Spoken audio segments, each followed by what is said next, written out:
Battery ଗାଡ଼ି କିଣୁଥିଲେ ସତର୍କ ହୋଇ ଯାଆନ୍ତୁ, ନଚେତ୍ ଆପଣ ମାନେ ଏଇଭଳି ସମସ୍ୟାର ସମ୍ମୁଖୀନ ହେବେ। ଥରେ ଭାବନ୍ତୁ, ଆପଣ କୌଣସି ଗୁରୁତ୍ୱ କାମରେ ଘରୁ ବାହାରିଛନ୍ତି ଆଉ ଆପଣଙ୍କ ହାତରେ ବ୍ୟାଟେରୀ ଗାଡ଼ି ଅଛି। କିଛି ବାଟ ଗଲା ପରେ ଗାଡ଼ିର ବ୍ୟାଟେରୀ ଲୋ ହେଇଗଲା ଆଉ ଆପଣ କ'ଣ କରିବେ? ଆପଣଙ୍କ ଆଖପାଖରେ ଥିବା ଲୋକଙ୍କୁ କିମ୍ବା ଅତି ବେଶୀରେ ଗୁଗୁଲ ସର୍ଚ୍ଚ କରି ପାଖ ଚାର୍ଜିଂ ଷ୍ଟେସନ ଖୋଜିବେ। ଭାବନ୍ତୁ, ଆପଣ ଷ୍ଟେସନ ପାଖକୁ ଗଲେ ଆଉ ସେଠାକୁ ଯାଇ ଯେତେବେଳେ ଚାର୍ଜିଂ ପଏଣ୍ଟକୁ ଧରି ଗାଡ଼ିରେ ଲଗାଇବାକୁ ଚେଷ୍ଟା କରିବେ, କିନ୍ତୁ ଚାର୍ଜିଂ ପଏଣ୍ଟ ସପୋର୍ଟ ନେବ ନାହିଁ। ସେତେବେଳେ ନା ଆପଣଙ୍କ କାମ ଠିକ୍ ସେ ହେବ, ଯେଉଁ କାମ ପାଇଁ ବାହାରି ଯାଇଥିବେ, ନା ଗାଡ଼ିର ଚାର୍ଜିଂ ଫୁଲ୍ ହେବ।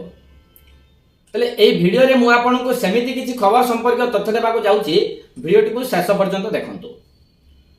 କେବଳ ପ୍ରଦୂଷଣ ନୁହେଁ, ବରଂ ପେଟ୍ରୋଲ ଓ ଡିଜେଲ ଭଳି ଇନ୍ଧନ ଖର୍ଚ୍ଚରୁ ବର୍ତ୍ତିବା ପାଇଁ ଉଭୟ କେନ୍ଦ୍ର ଆଉ ରାଜ୍ୟ ସରକାର ବୈଦ୍ୟୁତିକ ଯାନକୁ ପ୍ରୋତ୍ସାହିତ କରିଛନ୍ତି।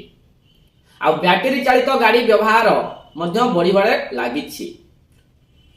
ଏପର୍ଯ୍ୟନ୍ତ ଭୁବନେଶ୍ୱରରେ 20,000 ଇଭି ସରକାରୀ ଭାବରେ ପଞ୍ଜୀକୃତ ହେଲାଣି, କିନ୍ତୁ ବିଭିନ୍ନ କାମରେ ରାଜଧାନୀକୁ ଆସୁଥିବା ଲୋକ ବି ଇଭି ବ୍ୟବହାର କରୁଛନ୍ତି, କିନ୍ତୁ ଆବଶ୍ୟକତା ଅନୁସାରେ ଚାର୍ଜିଂ ପଏଣ୍ଟ ନାହିଁ।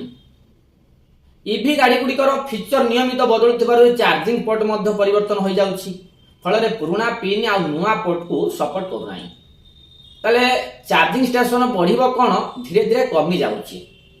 ତାହେଲେ ବିଗତ 8 ମାସରେ ରାଜଧାନୀରେ 5ରୁ ଅଧିକ ଚାର୍ଜିଂ ଷ୍ଟେସନ ବନ୍ଦ ହୋଇଗଲାଣି।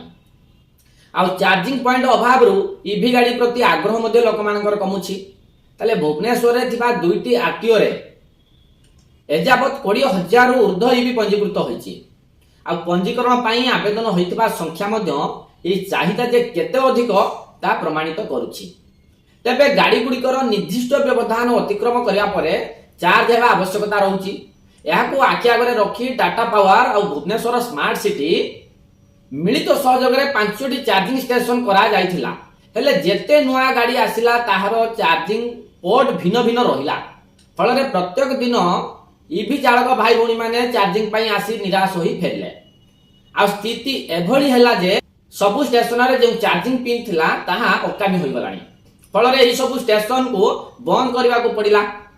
ଆଉ ବଜାରରେ ଏବେ ଇଭି ଗାଡ଼ିଗୁଡ଼ିକର ଯେତେ ପ୍ରକାର ପୋର୍ଟ ଉପଲବ୍ଧ ଅଛି, ସେହି ସବୁ ପିନ୍ ବ୍ୟବସ୍ଥା କରି ବନ୍ଦ ହୋଇଯାଇଥିବା ଷ୍ଟେସନକୁ ଚାଲୁ କରିବାକୁ ଟାଟା ପାୱାର ଉଦ୍ୟମ କରୁଛି।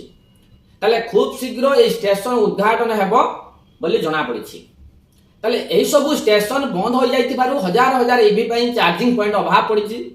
ରାଜଧାନୀରେ ହାତ ଗଣତି କିଛି ଅଞ୍ଚଳରେ ବା ସ୍ଥାନରେ ଚାର୍ଜିଂ ପଏଣ୍ଟ ରହିଛି, ଯାହା ବି ଅଛି ସେଥିରେ ଏହି ପୋର୍ଟ ସମସ୍ୟା ନେଇ ବନ୍ଦ ହେବାକୁ ବସିଛି।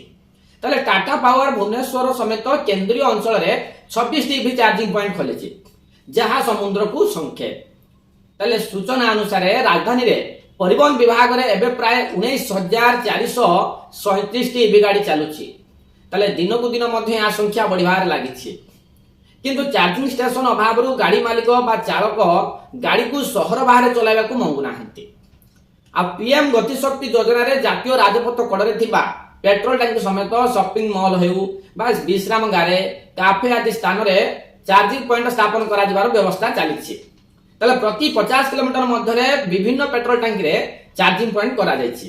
ତାହେଲେ ଟାଟା ପାୱାର ଓଡ଼ିଶା ସେଣ୍ଟ୍ରାଲ ଜୋନରେ ମୋଟ 26ଟି ପଏଣ୍ଟ ରହିଛି। ଆଗକୁ ଏହାକୁ ବୃଦ୍ଧି କରାଯିବ ବୋଲି କୁହାଯାଉଛି। କିନ୍ତୁ ବୃଦ୍ଧି ଯାହା ବି ହେଉ, ଘଟଣା ହେଉଛି ସମସ୍ତ ପ୍ରକାର ଚାର୍ଜିଂ ପୋର୍ଟ ସହିତ ଯେମିତି କନେକ୍ସନ ହୋଇପାରିବ, ତାର ବ୍ୟବସ୍ଥା ଆଗକୁ ଧୀରେ ଧୀରେ ବଢ଼ିବ।